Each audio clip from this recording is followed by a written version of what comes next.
کہ کشمیر میں ظلم و ستم بند کر دیجئے، وہاں کے لوگوں سے بات کیجئے، سنم وانگچک کو رہا کیا اس کے لیے ویلکم، لیکن ایسے ہی جموں کشمیر کے لوگوں کو بھی چھوڑے۔ سرکار کی طرف سے جامعہ مسجد سری نگر کو سیل کرنے اور وہاں نماز نہ پڑھنے کی اجازت دینے کی بھرپور مذمت کرتا ہوں۔ عبدالرشید شیخ صاحب، دھنیہ واد۔ سر آپ کا بہت بہت شکریہ۔ 5 منٹ آپ کو 5 منٹ ملا، پارٹی نے خود لکھ کے 3 منٹ دیا تھا، وہ سمے بھی پورا ہو گیا۔ 5 منٹ سری عبدالرشید شیخ صاحب۔ سر شکریہ، ٹائم نوٹ کر لیں، میرے 5 منٹ شروع اب ہوتے ہیں۔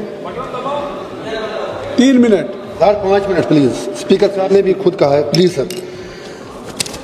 میں پہلے سرکار کا شکریہ ادا کرنا چاہوں گا کہ انہوں نے سنم وانگچک صاحب کو رہا کیا، لیکن اتنا پوچھنا چاہتا ہوں کہ چائنیز اور پاکستانی ایجنٹ کب سے اب راشٹروادی راتوں رات بن گیا؟ خیر بات تو اچھی ہے۔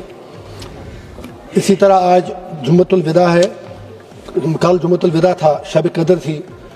میں جیل میں ہوں، اپنی کانسٹیٹوئنسی کے لوگوں کو، پورے کشمیر کے لوگوں کو مبارکباد دیتا ہوں، اور سرکار کی طرف سے جامعہ مسجد سری نگر کو سیل کرنے اور وہاں نماز نہ پڑھنے کی اجازت دینے کی بھرپور مذمت کرتا ہوں۔ گزارش کرتا ہوں سرکار سے، جب آپ باقی جگہوں پر ہیلی کاپٹروں سے پھول برساتے ہیں، اچھی بات ہے لوگوں پر، ڈیووٹیز پر، تو کشمیر میں جامعہ مسجد ہماری کیوں بند ہے؟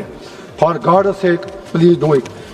ریل جو ہے، ریلوے منسٹر صاحب ہمارے بہت ہی قابل منسٹر صاحب ہیں، جب ان سے ملتے ہیں تو دل سے بات سنتے ہیں۔ ان کے ایم او ایس بھی، جب بھی میرا کچھ ایشو تھا جو میری نوٹس میں آیا، ہم ان کے پاس گئے، بارہمولہ اوڑی ریلوے لائن کے کچھ ایشوز تھے ریل الائنمنٹ کے، تو انہوں نے مجھے یقین دیا کہ وہ ٹھیک کریں گے۔ پھر میں امید ہے کہ وہ ریل الائنمنٹ جو ہے اس کا خیال رکھا جائے گا، جو گنی بستیوں کے بیچ میں ریل جا رہی ہے۔ اور اسی طرح جو آپ نے چناب دریا پہ سب سے بڑا برج بنایا، اس کے لیے انجینئروں کی پوری ٹیم کو، مزدوروں کو ہم دل سے مبارکباد دیتے ہیں۔ ریل عام آدمی کا ہوائی جہاز ہے۔ ہم یہ چاہیں گے کہ کشمیر میں جتنی بھی ریلیں چلتی ہیں، جیسے ہر ریل کا کچھ نہ کچھ نام ہوتا ہے، آپ حبہ خاتون، لال دید، شیخ العالم، سلطان العارفین، ان کے نام پر کم از کم ایک ریل چالو کریں، یا کسی ریل کا نام وہ رکھیں جس سے وہاں کے لوگوں کے سینٹیمنٹ کی ترجمانی ہو۔ بارہمولہ اوڑی جو آپ نے پرپوزل ریلوے لائن دی ہے، وہ گنی بستی سے ہو کے جاتی ہے، اس کا تب کوئی فائدہ ہے جب آپ کی ریلوے لائن مظفر آباد سے ہو کے، ہم دعا کریں گے حالات تبدیل ہو جائیں، اور سی پیک کے ساتھ جس دن ہماری ریلوے لائن مل کے سینٹرل ایشیا تک جائے، ایسے حالات ہوں، ایسی شانتی آ جائے، ہم دعا کریں گے۔ اور اس کے لیے ضروری ہے کہ وہاں پر امن ہو۔ وزیر اعظم صاحب نے خود کہا تھا، دلی سے دوری اور دل سے دوری ہم مٹانا چاہتے ہیں۔ ریل دلی سے دوری تو مٹا سکتی ہے، لیکن اگر دل سے بھی دوری مٹانی ہے تو پھر آپ کو جموں کشمیر کے لوگوں کے دل جیتنے ہوں گے، اور اس کے لیے ضروری ہے کہ آپ وہاں کے الیکٹڈ ریپرزنٹیٹیوز کے ساتھ بات کریں۔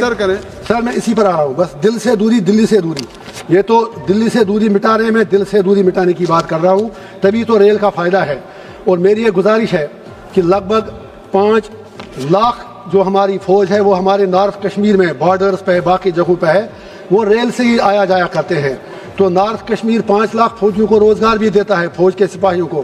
تو ہماری ریلوے ڈپارٹمنٹ سے گزارش ہوگی کہ ریلوے میں کشمیر کے لیے کم از کم 1-2% ریزرویشن ملازمتوں میں رکھی جائے، کیونکہ ملٹنسی سے 1999 سے لے کر آج تک کافی زیادہ مصیبت ہم نے اٹھائی ہے۔ بس سر 2 منٹ ہو گئے، 1 منٹ اور لوں گا۔ تو میری یہ گزارش ہوگی آپ سے کہ آپ حالات بدلیں گے، اوڑی سے آگے اگر آپ جب بھی آپ کو مناسب لگے، آپ اس پار کی سرکار سے کبھی بات کر کے، ہمارے شاردا پیٹھ کے ٹیمپل ہیں، وہاں ہمارے پنڈت بھائی جانا چاہتے ہیں، ڈیووٹیز ہیں، ایک ہسٹورک مونومنٹ ہے، اگر آپ بہت دن ہم دیکھنا چاہتے ہیں، واقعی اگر کہتے ہیں مودی جی ہے تو ممکن ہے، تو مہربانی کر کے اس ریلوے لائن کو